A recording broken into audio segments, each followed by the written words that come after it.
Okay, real talk. Most cover letters don't fail because people are bad writers. They fail because they're trying to do the wrong job. And now, with tools like ChatGPT, this problem is even bigger because recruiters can tell in about 5 seconds when a cover letter is generic or when it actually understands the role. So today, let's fix that. In this lesson, I'll show you what a cover letter is really for in the US, the exact structure recruiters like, and how to use ChatGPT without sounding fake. All right, let's get into it. Here's the deal. A cover letter is not a summary of your resume. Recruiters already have your resume. They can see your job titles, your dates, and your bullet points in seconds. It's also not your life story. You don't need to explain everything you've done, where you grew up, or how long you've been working. And one more thing, this is important. A cover letter is not the place to prove that your English is advanced.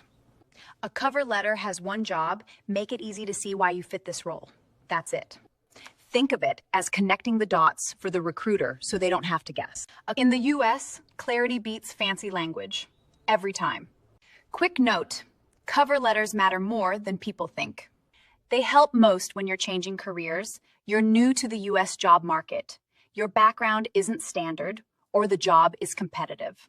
And if the posting says cover letter required, that's a test.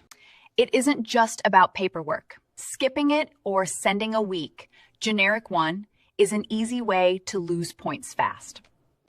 Okay, here's the shown up to win structure recruiters actually like. It's just 3 parts. First is the hook, and it's only 2 or 3 lines. Your hook has to answer 2 questions right away. Why this role? And why you? Don't say, I'm writing to apply for the position of, say, I'm applying for the customer support role because you're scaling a global support team. And in my last role, I supported US customers across phone, chat, and email with a 95% satisfaction score. Short, specific, relevant. This is where most people lose points. Recruiters don't care about traits. They care about evidence. Don't say, I'm hardworking, motivated, and a fast learner. This is important for you to remember.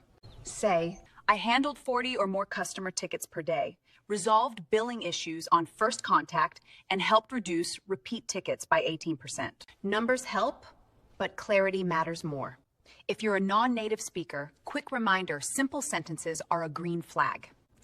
And confidently, but not aggressively. Say what you want next. I'd love to bring this experience to your team and help improve customer response times. Thanks for your time. I'm excited to apply. Clean. Professional. Done. Now let's talk about ChatGPT. Yes, you can use it. Most people do. But here's the rule, you bring the facts. ChatGPT brings the structure. Never let it invent experience. Add tools you didn't use, or exaggerate results. That's a fast way to lose trust in an interview. The smart workflow is paste the job description. Paste your real resume bullets. Paste 2 to 3 real wins. Ask ChatGPT to organize, not create. Then you edit it so it sounds like you, not a robot. If it sounds too polished or emotional, it's probably wrong. Quick warning, this is where a lot of candidates lose points. Number 1, using the same cover letter everywhere. If I can swap the company name and nothing changes, it's not customized. Number 2, forgetting to change the company name. And yes, recruiters see this all the time. It's an instant no because it looks careless. Number 3, writing too long. If your cover letter is a full page of dense paragraphs, it won't get read. Keep it tight, keep it skimmable.